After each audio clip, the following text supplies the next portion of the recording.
Good morning. Thank you for joining us. Today is December 8th, 2021, and I want to welcome you to the December edition of our second Wednesday safety session. Doing things a little bit differently today. We got a different setup in the room. Excited to shake things up a little bit in preparation for 2022. So I want to wish everybody, if you just finished celebrating Hanukkah, hope you had a great Hanukkah. If you're getting ready to celebrate Christmas, well, I hope you're looking forward to the 25th like I am. I want to see what Santa leaves under my tree. For some of you, I guess it's going to be vests and hard hats. It's all good. All good. So that being said, I want to start off by thanking folks. Speaking of hard hats, I want to thank the fine folks at Safe Right Solutions for providing us with breakfast this morning. If you come in to experience this cavalcade live, you get coffee and bagels courtesy of our team at Safe Right. I also want to thank the team at Kelly Cronenberg for their help, and I'm very excited. We got Cedric and Tim over in the office today, and we have a return of Angelo. So I'm happy to see Angelo here with us today. I'm looking forward to some good questions from Angelo, so no pressure there, Angelo. I also want to make sure that I thank our hosts, Milwaukee Tools, who are the, I want to thank our title sponsors, Milwaukee Tools. Unfortunately, there's a lot of traffic out there today, so they're being delayed, but they'll be here at the end, and I'm going to give them an opportunity to talk about what they're working on as well. And as an added bonus for those that join us here in person, we're going to be raffling off a very nice gift from the team at Milwaukee. Last but certainly not least, our hosts, the team at Styles Construction, for giving us this beautiful, beautiful conference room, which it looks like a fake background behind me. So it is not. This is the real deal. So thank you very much to Ian and Tim at Styles for making this possible. We appreciate you guys very, very much. So that being said, I'm going to get right into the thick of things. For the past 4 years, the December edition of our safety sessions has been dedicated to what we've been calling the state of OSHA. We've been blessed to have been joined for each of those sessions by OSHA Area Director, Mr. Condell Eastmond, who's done a great job of giving us important data that allows you all to better analyze and refocus your safety plans. Very important stuff. He is no stranger to answering tough questions, so please feel free to ask those questions using the Q&A feature, which you're going to find at the bottom of your screen. There's the bottom of your screen. So use the Q&A feature, put your questions there. Condell will be monitoring them. And if there's something that pertains to the topic he's on at the moment, he'll try and answer them. If not, we will get to your questions at the end of the session during our Q&A period. So Q&A section is great. If you want to ask a question anonymously, you're able to do that there too. If you have anything for me, go ahead and use the chat feature, or if you want to communicate with other people in the group, feel free to use the chat feature. Chat feature is great for that. So Condell wasn't able to join us in person today, but I'm going to save you a bagel, Condell. I got you. But like me, he has become a pro at using Zoom. So we're going to flip things over to our friend Condell, who's joining us from a hidden location.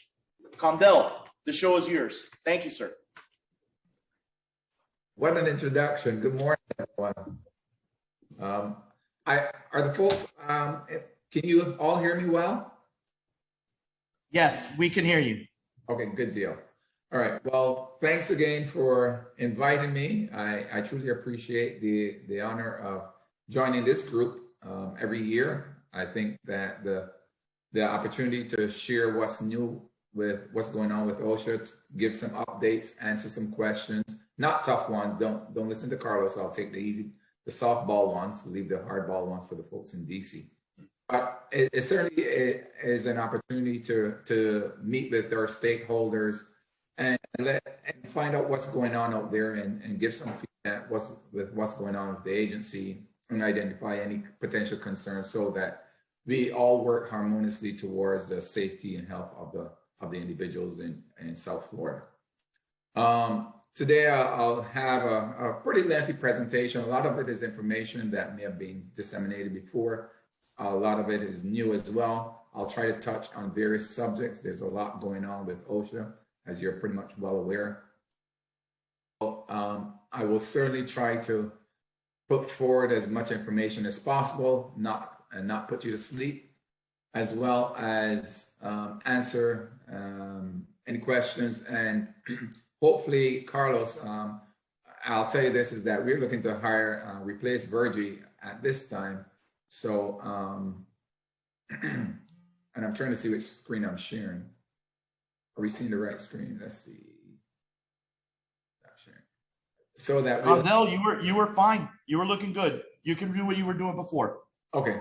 So we'll have somebody, we're in the process of interviewing for the position, so that we'll have, and I might come back rather than the OSHA, the annual update, I will have somebody, the new hire, probably come up and meet with your folks before next year. So you'll get an opportunity to meet the new compliance assistant specialist once that person comes on board, right? You can see my screen, correct?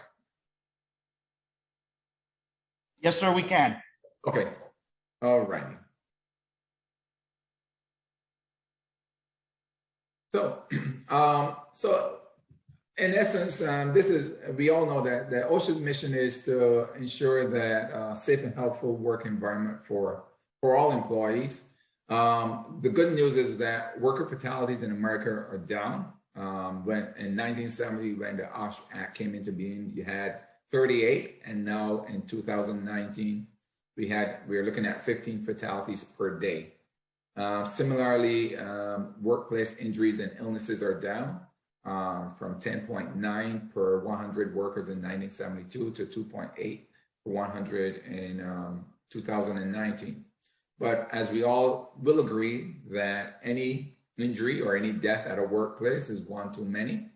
However, we're going to continue to work and use a balanced approach to ensure that we try and continue to drive those numbers down. That will include or incorporate enforcement efforts, strong enforcement efforts. But not only, we know that enforcement doesn't only do the trick. We only have about 1,700 compliance officers. Although OSHA is actually looking to hire, is doing what we call a hiring surge at this time. We know that enforcement works, but with the 1,700 compliance officers, we're not going to get to every work site out there. So the other strategies that we know that work well are actually outreach and compliance assistance. Those three hand in hand certainly does go a long way in relieving or eliminating workplace incidents and injuries. OSHA is organized into 10 regions. We are in region 4, and you can see we cover the southeastern part of the United States. I'm not going to go through the states with you, but I want to share this map with you because a lot can happen in a year. Last year, we had 3 offices that were covering the state of Florida. Now we have 4 offices that cover the state of Florida. So as you can see, a year brings a whole lot of changes. For Fort Lauderdale, our office, nothing has changed except a lot of our personnel. But you'll see that there's an Orlando office stuck up in Central Florida, and they cover 4 counties in that area. And so Tampa has lost a little bit of their coverage, and Jacksonville has lost a little bit of their coverage as well. And you can see that the Mobile office covers the western panhandle area of the state of Florida. State plans. There are 22 state plans covering private sector and state and local governments. You can see it by the shaded area. And 6 state plans covering only state and local government workers. Now, I think that in the recent news, without getting into any trouble, we've recently heard that another state, the state of Florida, wanted to join and have its own state plan. Just to let you know that is a process that takes a while. It's the OSHA itself has to approve any state plan or application to become a state plan.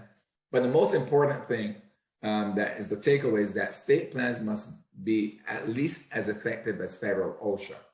So, you hear a lot of talk swirling around, about Florida becoming a state plan, but it has to be at least as effective as federal OSHA. There's some benefits to becoming a state plan because in the state of Florida, government workers do not have any, and I'm talking about local government workers, municipal, state, county, and what have you. They don't have any protections, so to speak. So that's one of the benefits of the state plan. It meets the needs, the local needs. It's more efficient, flexible, and innovative, and it utilizes state resources, and there's more control for the state governments. Employer's responsibility, we all know what those are. In essence, the employer's responsibility is to keep the workplace safe from any hazards, comply with the applicable standards, ensure that workers are trained in a way they understand, and report any fatalities, accidents, hospitalizations, and maintain adequate records of any incidents. We have a record-keeping page that is very beneficial for those who may have challenges.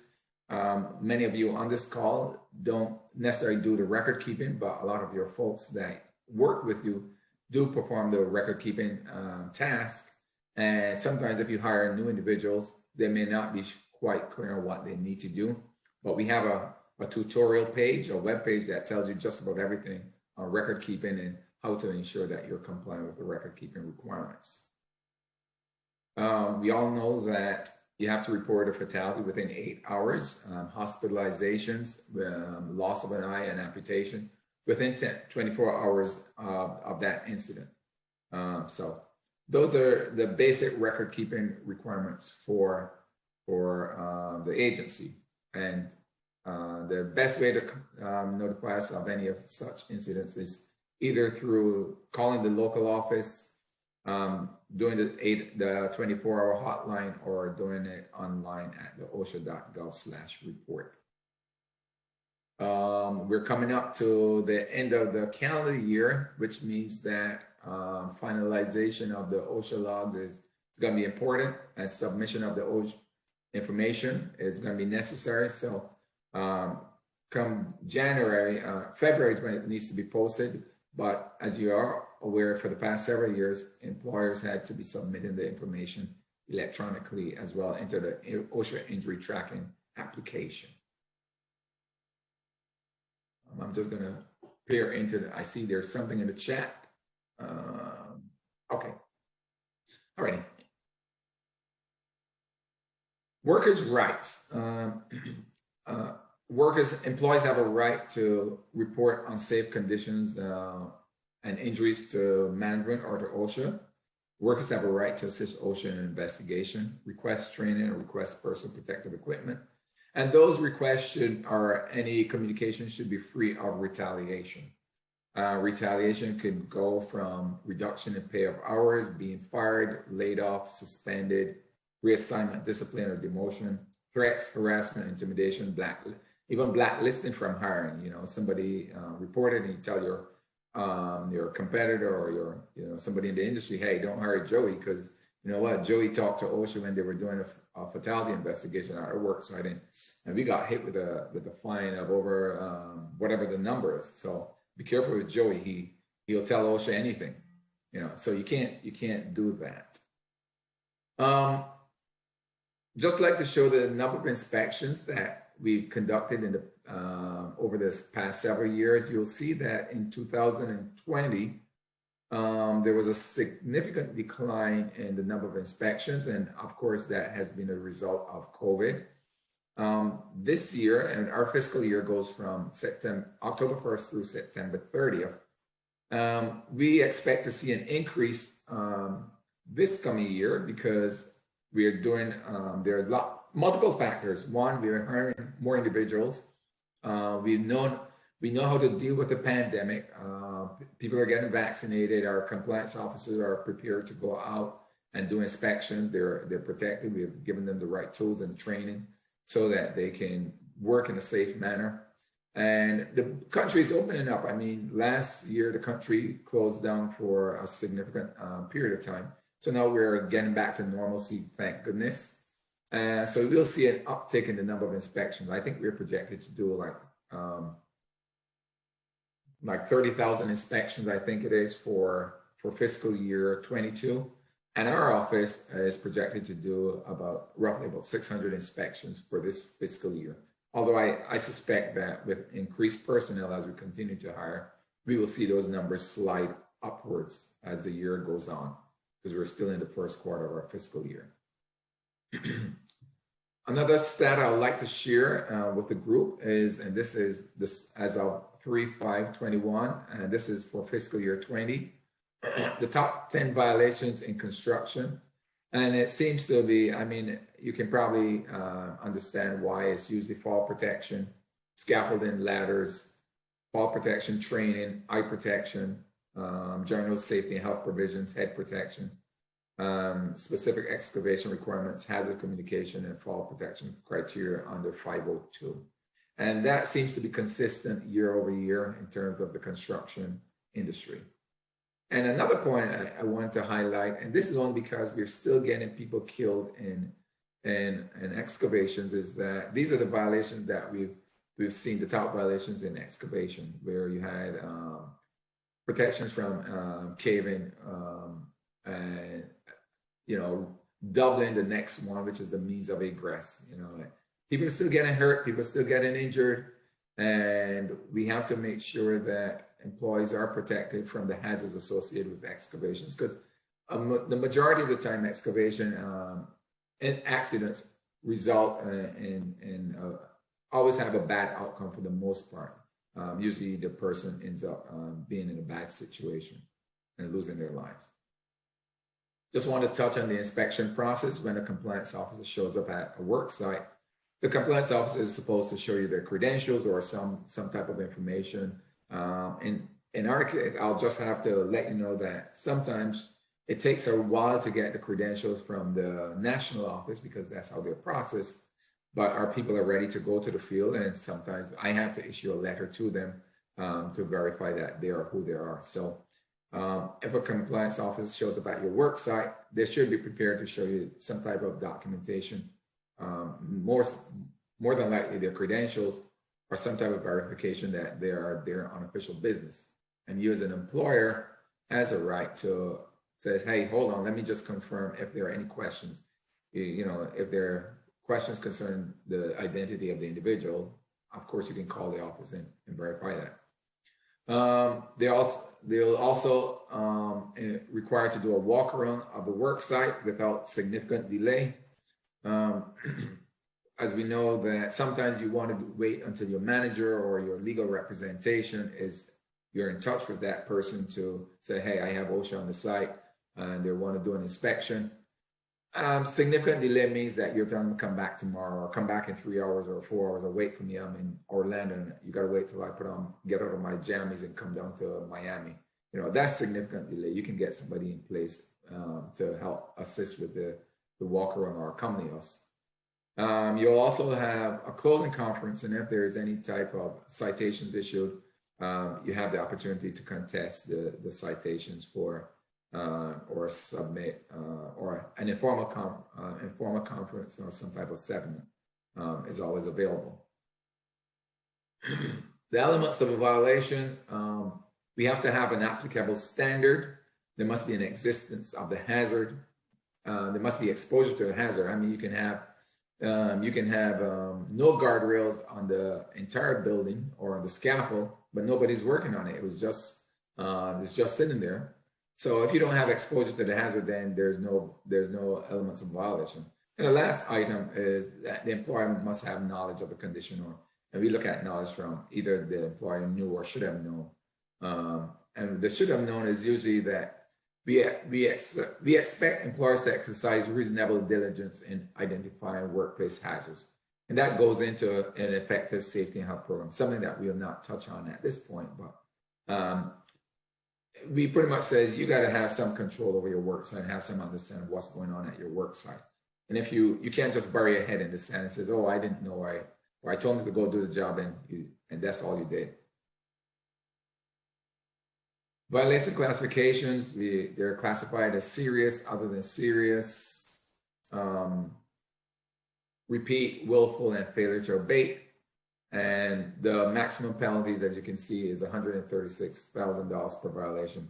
I know in the news there has been some comments about moving the penalties up to like $700,000 or something like that. Something that ballpark, I'll say this, and just to let everyone know that penalties are used as a deterrent. You know, the penalty is supposed to be there so that you look at, if I don't comply with OSHA standards, this is what is going to happen. And these are the penalties I could face. So I guess that, you know, the powers that be are looking and say, well, we're still getting so many violations, so many deaths, so many workplace injuries and illnesses that some businesses may see it as a cost, a violation as a cost of doing business. And that's not what we want. We want employers to put employee safety first. When penalties are assessed, several factors are taken into account. The size of the company, the good faith, whether you have a program, an effective program, an excellent program, or no program at all. And also history, whether you've been issued a citation within the past 5 years or so. So we look at those factors, and those are factored into any penalties that are assessed based on our inspection.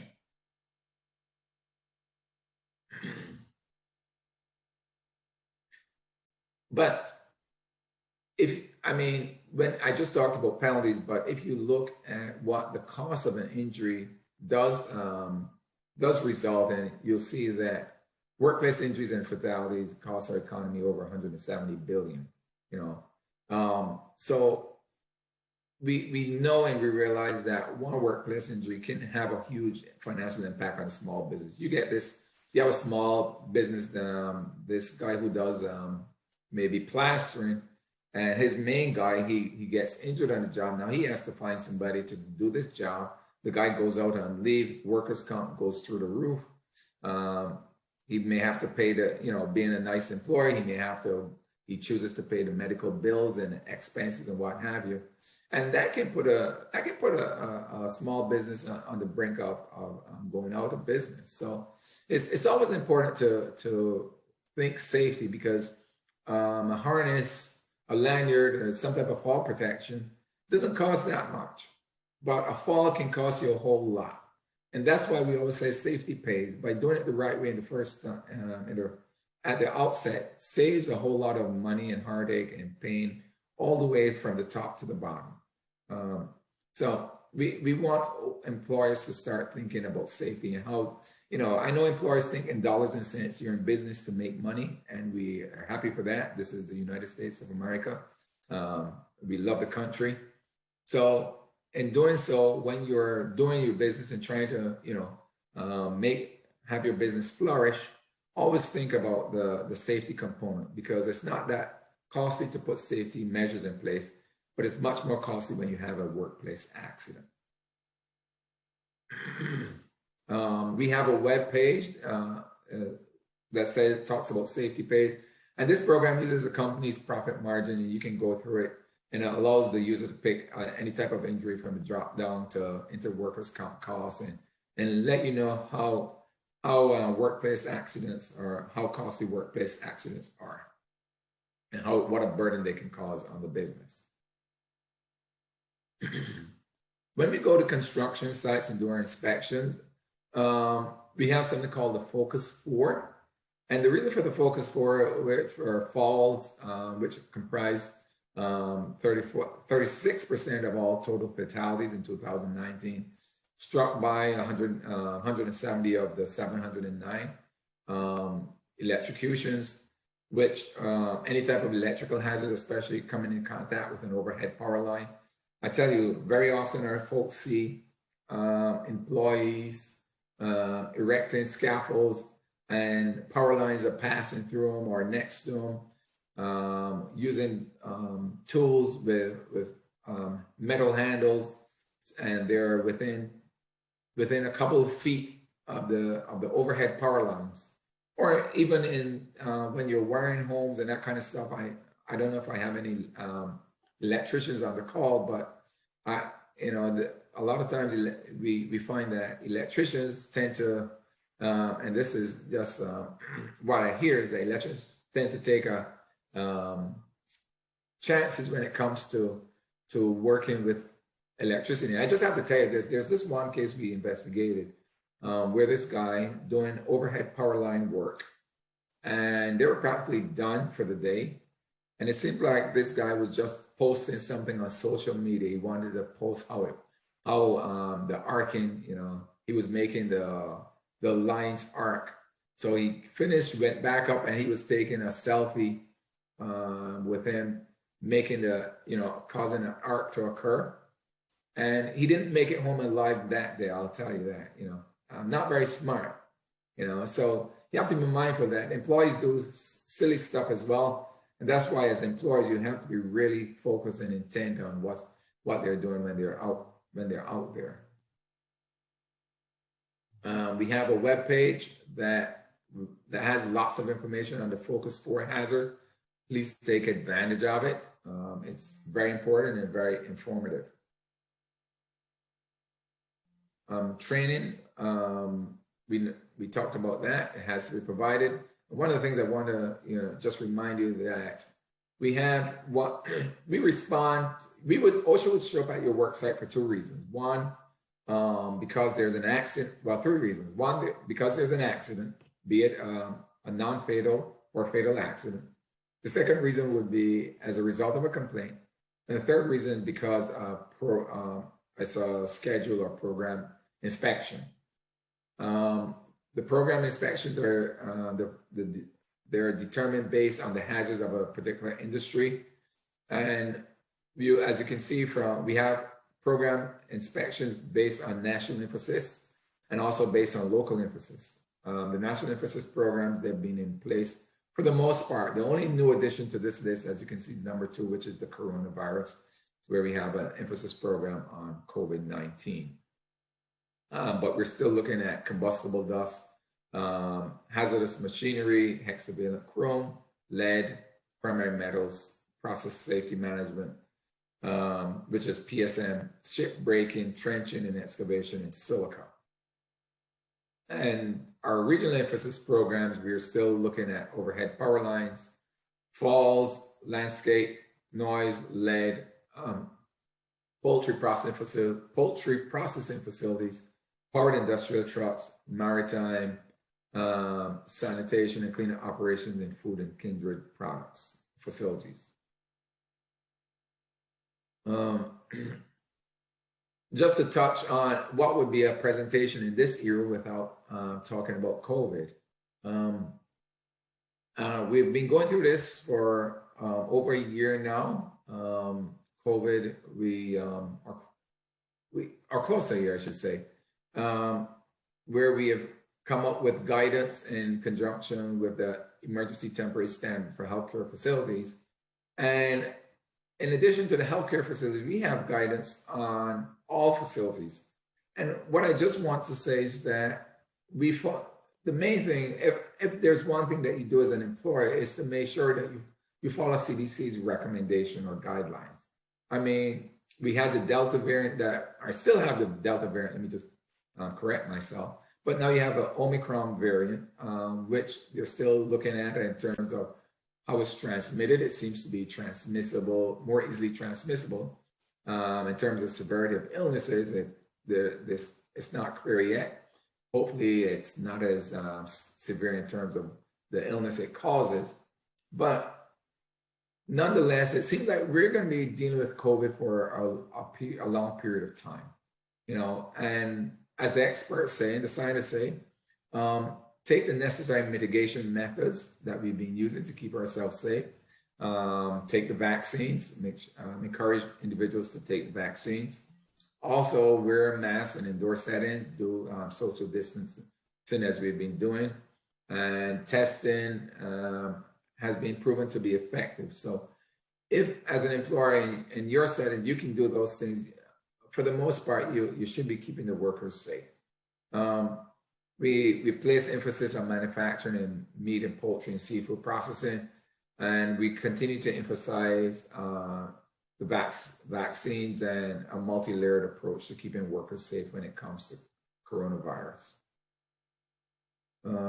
One of the things we still get lots of complaints on a daily basis. I must say that in our office, we probably get 3 to 4 complaints related to COVID, where people state that the employer is not allowing or encouraging people who are ill to come to work. They're not maintaining social distancing. So if you can implement strategies such as flexible work hours, flexible work sites, providing face coverings when workers are sick, instructing them to stay home, and encouraging people to get vaccinated. Those are things that will help get us through this pandemic and help mitigate the spread of COVID-19. And as time goes on and as we get more information, we'll continue to update you, and we'll continue to update our website to ensure that you have the most recent information on the pandemic. Heat, I just want to touch on heat. Now we have the luxury of cool weather or cooler weather, and it's all relative, so to speak. I'm sure the people up north would be happy for the type of weather we're having. But even during the cooler months, so to speak, we still have to be mindful of humid conditions and hot conditions, and regardless of the age or the physical condition of the individual. We know that new workers and temporary workers or individuals who return to work after an extended period of time are at an increased risk for experiencing heat-related injuries and illnesses. As a matter of fact, nearly 3 out of every 4 heat-related fatalities happen during the first week of work. And time is running, everything is running together for me now. But I know there was one case where you had an individual came back to work probably 2 or 3 days. And this is in the agricultural sector, and this individual was actually, trying to help with the others, getting water and doing all the other stuff. But working, these are individuals who are seasonal. So they come to the US and they do work on the farms. They go back home and then they come back. And it's interesting that this individual came back, and within a couple of hours, this individual passed away as a result of working outdoors.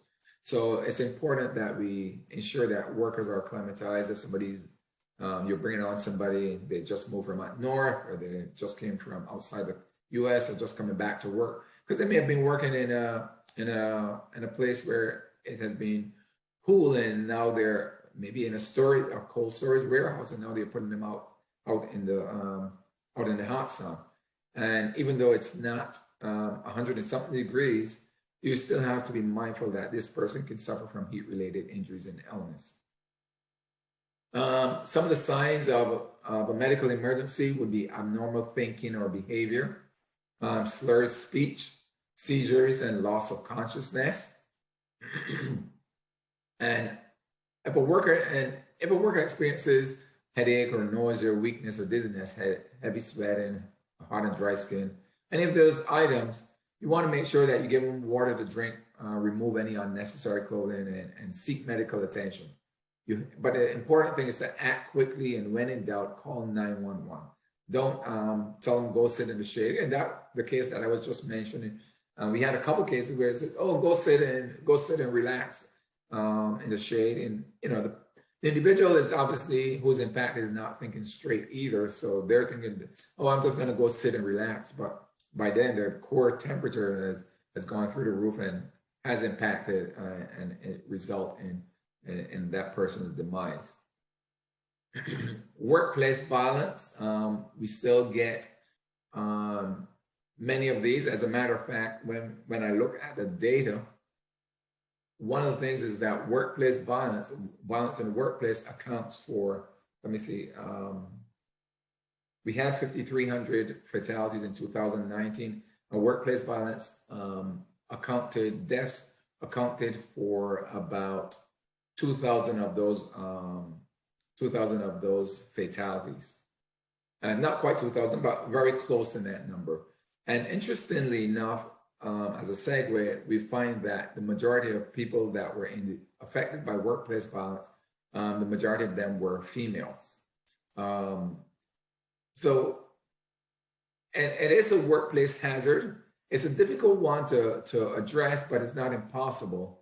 And what we recommend is that all companies establish a policy on workplace violence, clearly communicate that policy to your employees, have a zero tolerance, and that if someone if someone is threatening or harassing your employees, if it's a co-worker, if it's a colleague, that should be handled, taken seriously, because individuals, you never know when they're going to go off. We see so many incidences across the United States where a worker goes out, comes back, and kills their co-workers, the boss, and what have you.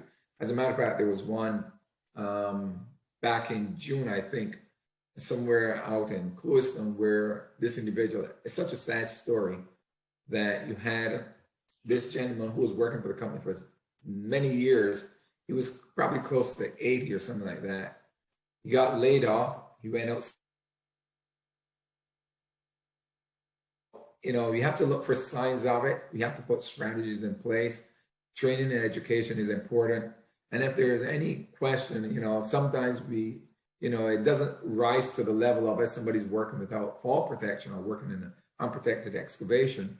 But anytime there's a report that, hey, Joey's looking at me funny, or I see Joey with a bulge, and his waistband looks like, and he was fighting with so-and-so the other day. You want to take those threats seriously, because we value every human life. We don't want anyone killed or hurt on the job. So it's important that you actually implement effective workplace violence program in your workplace to head off any of those types of activities at your workplace. A well-written program, if implemented well, will certainly go a long way in preventing workplace violence. Another issue that is a challenge to deal with is suicide prevention. It may not seem as a workplace issue, but we've seen an increase in a number of workplace suicides. I mean, we have investigated a couple where the only logical explanation was that the person just took their own life. Sadly, where their guardrails were in place, there was no reason for the person to go outside of the guardrails, and no reason for the person to be in that area. And that is heartbreaking, to say the least, because what it tells us is that person was having a very difficult time coping with work, with either personal and or work related stress. And it's important that we have you set up some type of program in place that when you see or notice somebody's having issues, that you can direct them to the proper resources. As a matter of fact, we have online help. You can see the number on the screen. I'm not going to go over it because you're going to get a copy of the presentation.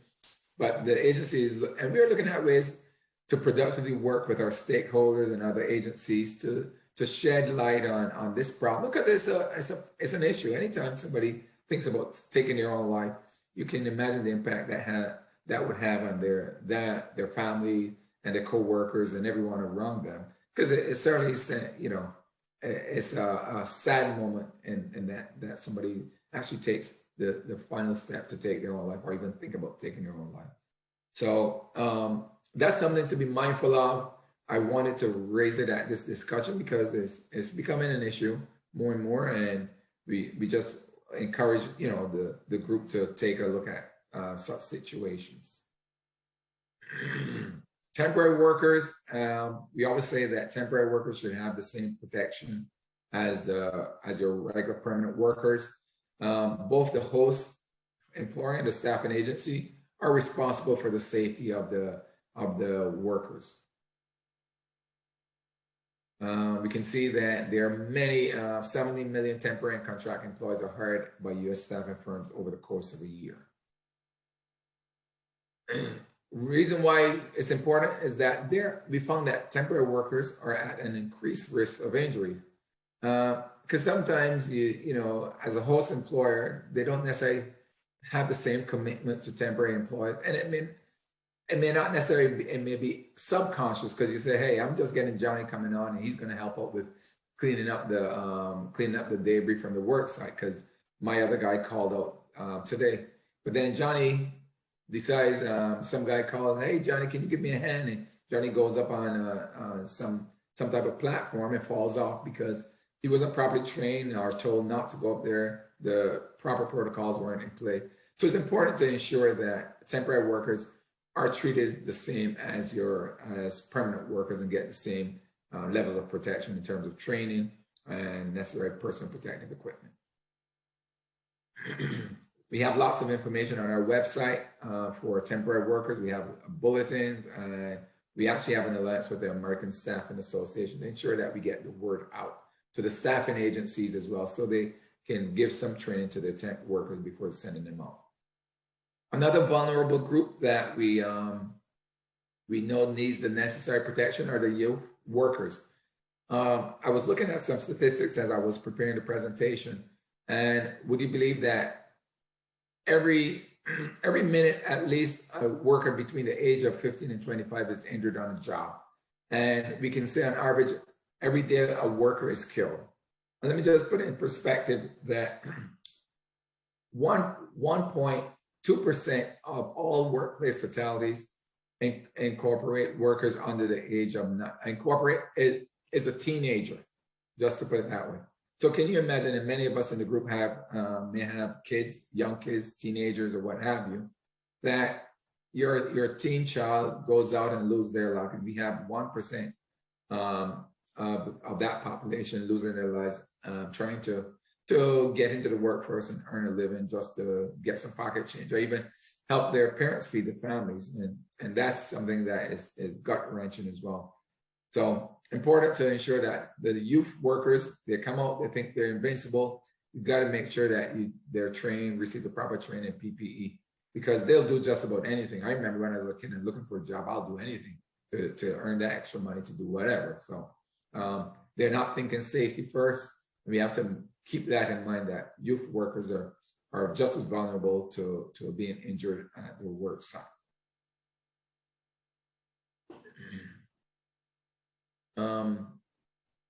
Compliance assistance, you can see that how many people visit our website and utilize our resources. We have publications. I know I'm trying not to make sure that we have enough time at the end. On-site consultation, many of you, the smaller businesses, on-site consultation is available to them. It's no cost to employers, and it's separate and confidential from OSHA's enforcement activities. We have lots of publications out there as well to ensure that small businesses get the necessary resources to keep their workers safe. Just wanted to touch on a couple of programs on our cooperative side of the house. We have alliance programs. This is where we work with groups, and it's not Worksite specific. It's a group of for industry. Let's say, for instance, that we have alliances with Mexican Consulate. We have alliance with El Sol, which is a day labor program. We have one with Underground Contractors Association. So we work with these groups trying to ensure that we promote education, information sharing, and building a trust so that we can keep workers safe. Strategic program, we spoke about this before. In the past, you know that we have, as a matter of fact, we just signed a partnership earlier this year with a local contractor.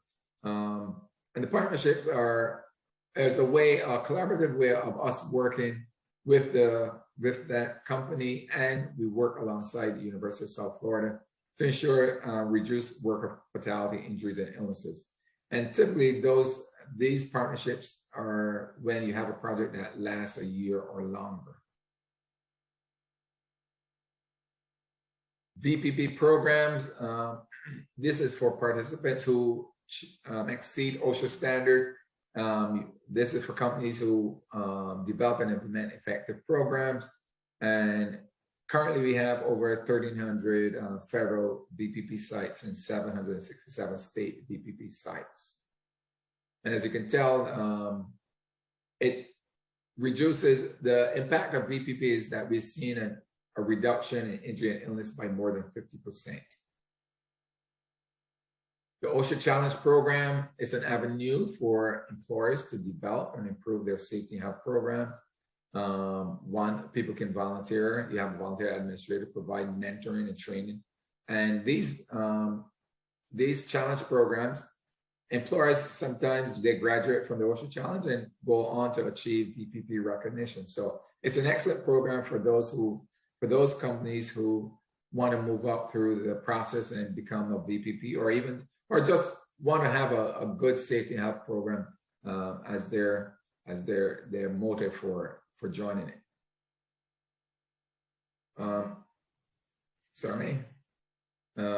Outreach training, we talked about that. Education centers, we have numerous education centers all over the country. Couple of things that are coming up to look forward to in 2022. The stand-up grain safety week. OSHA does a lot of these safety weeks. You have that, the grain safety in April 2nd to the 8th. You have Work Zone Awareness Week, April 15th to the 22nd, trying to reduce accidents and deaths in the highway work zones. We at least we get one fatality a year where someone loses their life in a highway work zone. Fall prevention campaign, we have that going on each year. That is slated for May 2022. We encourage folks, and we'll be sending out stuff. I'll tell you that sometimes the folks in DC in May, they're probably looking to come to South Florida. They usually ask for places where they can participate, a high profile place or Worksite where they can participate in a stand down. So just keep that in the back of your mind that, you can always host some of the folks in DC. And I trust that they'll pick South Florida over somewhere up in Boston in the middle of May anyway, to come and do a fall stand down. But you never know. I'm just saying that if it were me, I would come to South Florida in a heartbeat in May for a stand down. Heat injury and illness campaign. The informal launch is May 22nd, where we have May 27th, I'm sorry, the Friday before Memorial Day, which is the Don't Friday. And also we have the June 2022. We don't have a specific date yet, but we have the trench safety stand down as well. And finally, we have the Safe and Sound campaign. That is a week in August where we try to raise the awareness and the value of safety and health program. And even though these things are, we have special or dedicated weeks, these are not things that should we wait for a particular time of the year. These are things that we hope employers practice throughout the year. You can do a fall safety stand down, you can do toolbox talks, you can combine them, you can do it monthly or whatever the case might be.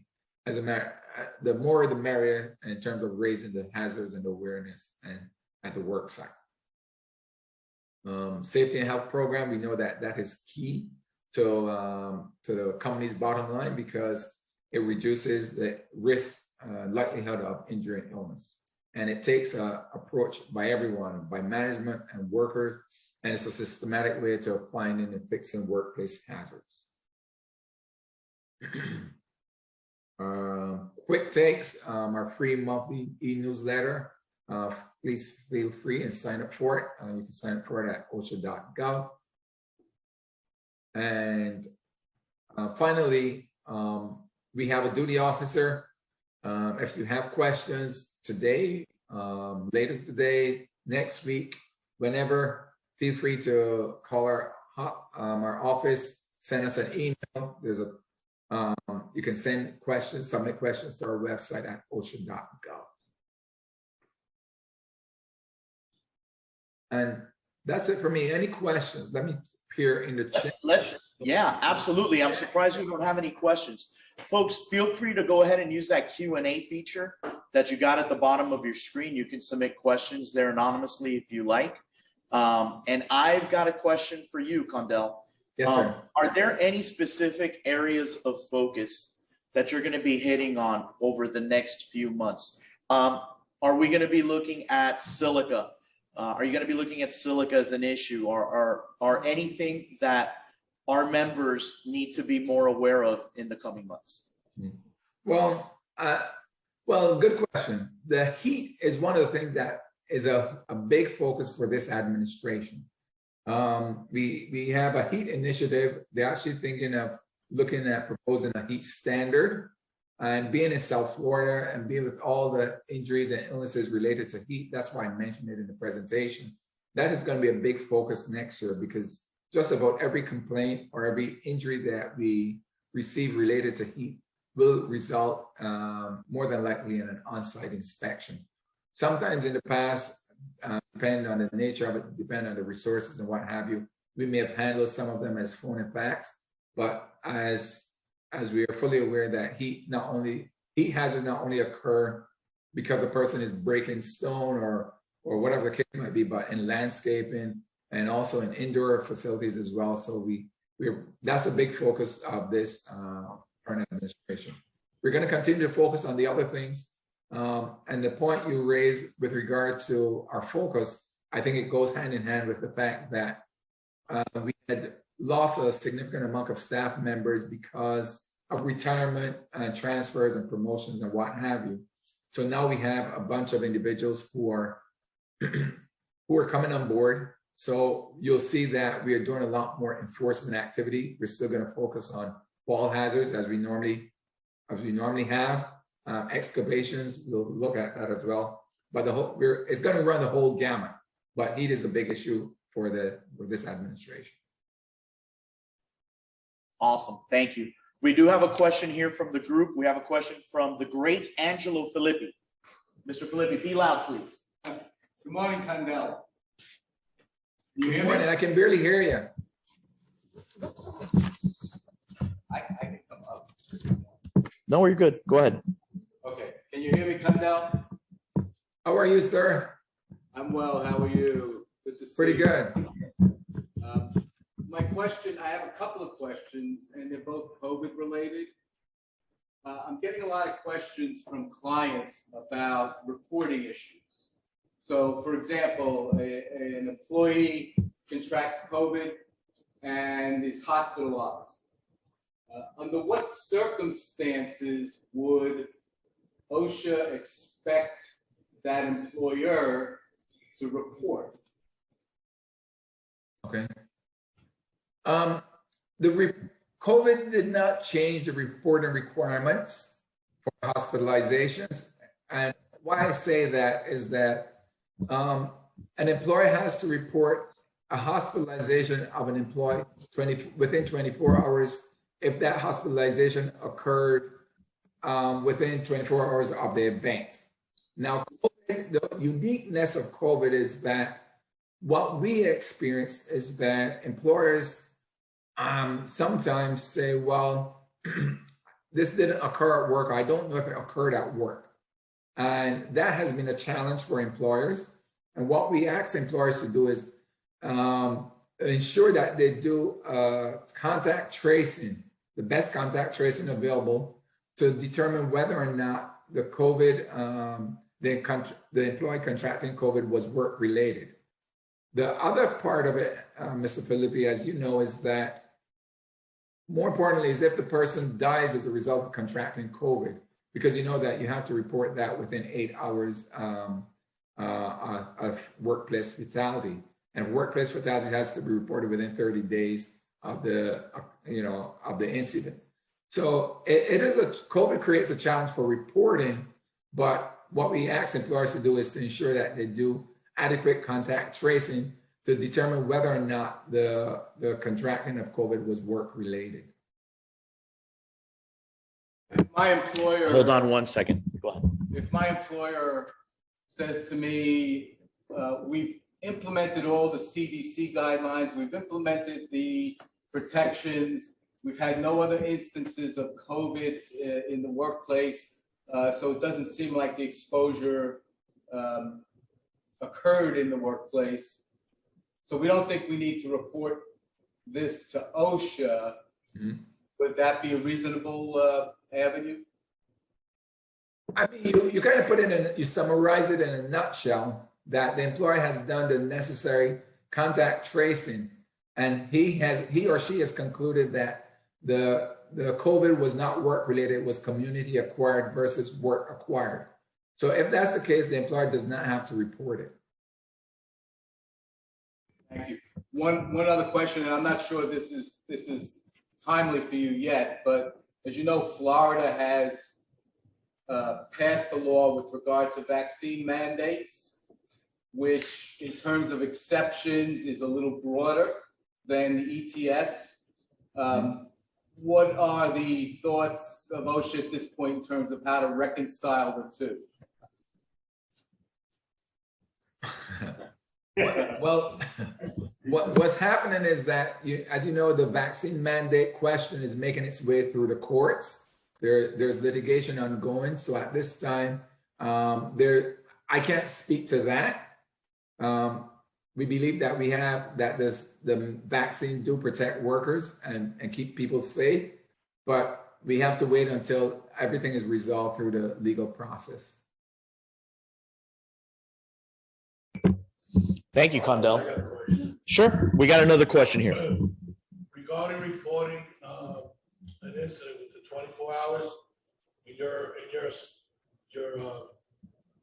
your documents, you stated you have to report it within 24 hours of the incident. But what if you don't know for 8 hours that the guy isn't getting hospitalized? So you have to wait to hear from the outcome of the injury, or immediately call you guys when the incident occurred. Were you able to hear the question, Condell?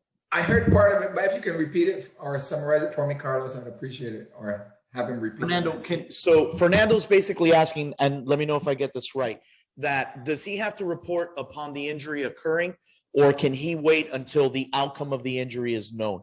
Where does the clock start ticking for those 24 hours? Got that right?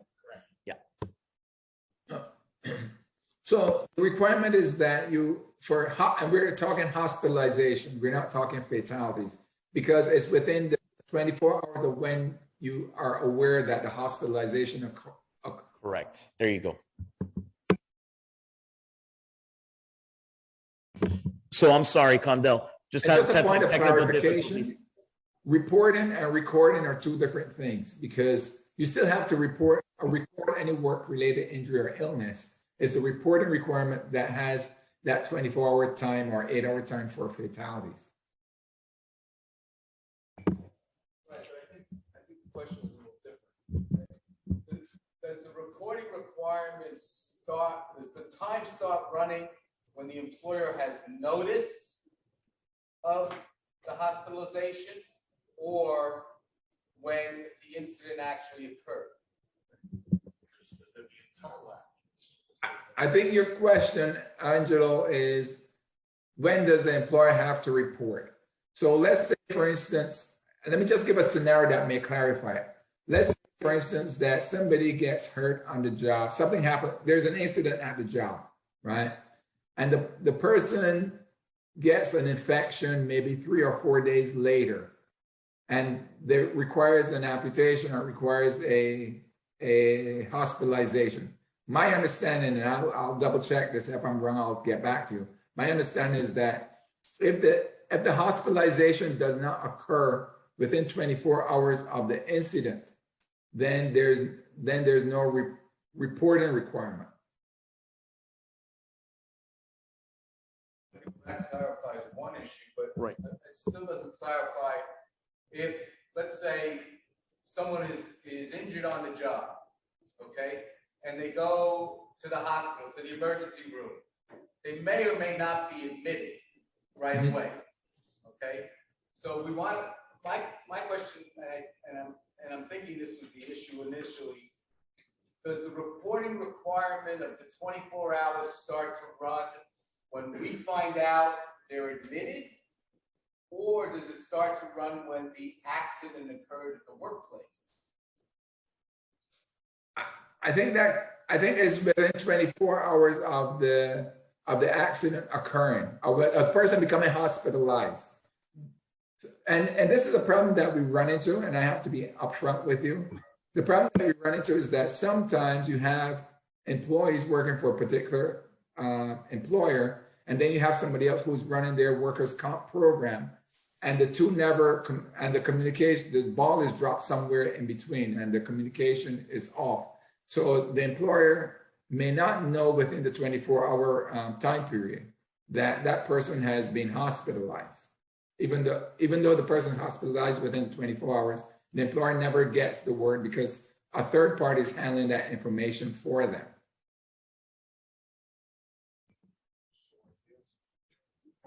So set upon a hospitalization. Yeah, If I got that correct, yeah. That's all.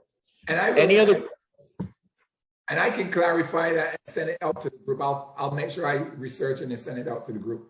So you have a clear answer on that. Awesome. Thank you. Any other questions here? No? Any other questions from those of you watching online? Last chance to get in a question through Q&A. Hey, when do you expect to have that hire for your community outreach person, Condell? You gave the time frame initially. If you could just touch on that again. As a matter of fact, interviews are starting on the 9th, which is tomorrow. So we hope to have a selection made, and hopefully the person is on board early next year after all the vetting and everything goes through. Great. And we did have a question online, is will the slides be made available? Yes, Condell has made those slides available. We will be sending them out to you after this session. So everybody that's registered online will have an opportunity to get those slides. Okay. Well, if there's no other questions here live and there's no other questions online, I'm going to go ahead and say thank you, Condell. I hope you have a wonderful holiday season. Thank you for joining us again. We appreciate it. Year 5. So we're going to keep this going. Hopefully we'll see you before, but if not, we know that you'll be partying with us in December, hopefully in person next year. All right. Absolutely. Thanks. We'll have some coquito ready for you. Thanks so much. I appreciate the invite, and thanks it's good to see the group again, and hopefully next year or sometime mid next year, we can see the group in person again. Absolutely. Thank you very much, Condell. You have a great one.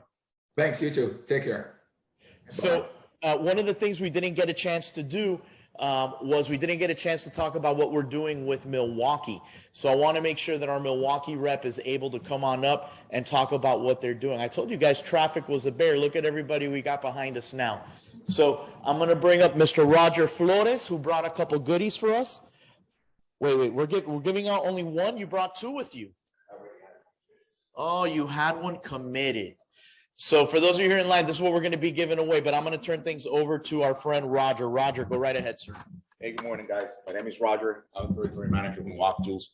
As I said last time in our session, we're going to be giving the new products that Milwaukee is coming out with, especially in safety. This time, we're going to be raffling out the first aid kit. It has 204 pieces, and it's pretty new. It came out in the market 2 weeks ago, and pretty sweet. Thank you. That was too easy. All right. So when we did our randomizer, we chose man, this thing is heavy. 204 pieces.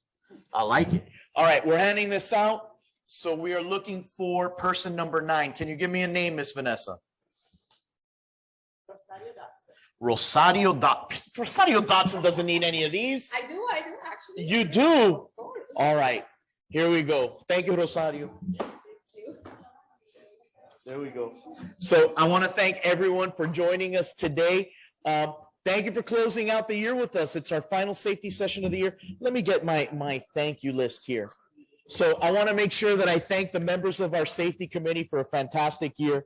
I want to thank our sponsors, Milwaukee Tools, Kelly Cronenberg, Safe Right Solutions, and the members of our safety committee. That's going to be Ms. Deborah Hampton, Ian Schwartz, Jose Bobadilla, Mark Leon, Enrique Sequeira, and Brian Cardona. And if you don't mind, I want to remind you all that we do have our first safety awards coming up. These are going to be sent all of you online. Our Safety Excellence Program.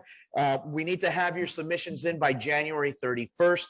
Registration is going to be sent all of you after this session. So we look forward to opening up 2022 by recognizing some of our members for their excellence in safety. From all of us here at the South Florida AGC, I want to thank everyone for joining us.